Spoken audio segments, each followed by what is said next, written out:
आपल्या राज्याचे मुख्यमंत्री एकनाथराव शिंदे साहेबांनी छत्रपती शिवाजी महाराजांच्या मूर्तीला साक्षीला ठेवून त्यांनी शपथ घेतली।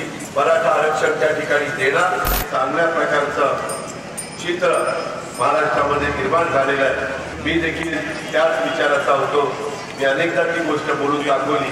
माझ्या महाराष्ट्रातल्या सर्व जाती धर्माची लोक पुढ्या गोविंदाने राहावीत। आपल्या राज्याचे मुख्यमंत्री एकनाथराव शिंदे साहेबांनी दसऱ्याच्या शुभ मुहूर्तावर तिथं मुंबईमध्ये छत्रपती शिवाजी महाराजांच्या शपथ घेऊन त्यांच्या तिथं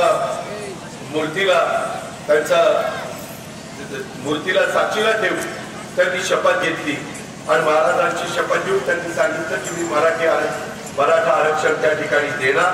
आणि तशा पद्धतीनं काल उशिरा रात्रीपर्यंत चर्चा चाललेली होती आणि एक चांगल्या प्रकारचा मार्ग निघाला। शेवटी प्रत्येकाला आपलं आपलं म्हणणं मांडण्याचा अधिकार आहे। लोकशाहीमध्ये तो डॉक्टर बाबासाहेब आंबेडकरांनी आपल्याला दिलेला आहे।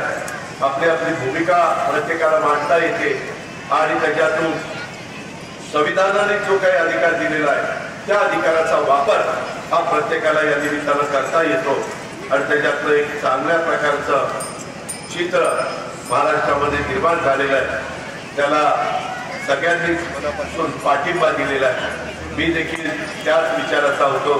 मी अनेकदा ती गोष्ट बोलून दाखवली आणि महायुतीच्या सरकारने राज्याच्या मुख्यमंत्र्यांनी त्या संदर्भामध्ये फार कष्ट घेतले, फार मेहनत घेतली आणि सातत्याने चर्चा चालू ठेवून एक चांगला मार्ग त्यांनी त्याच्यातनं काढला आणि सगळ्यांना तो मान्य झाला।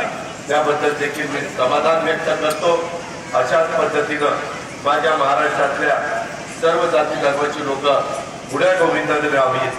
त्यांच्या सगळ्या ज्या काही रास्त मागण्या असतील त्या वेगवेगळ्या घटकाच्या रास्त मागण्या, वेगवेगळ्या समाजांच्या रास्त मागण्या पूर्णत्वाला देण्याच्या करता हे महायुतीचं सरकार निश्चितपणे त्या ठिकाणी प्रयत्नशील राहील याबद्दलची ग्वाही देतो आणि आपल्या सगळ्यांची रजा घेतो। जय हिंद, जय महाराष्ट्र।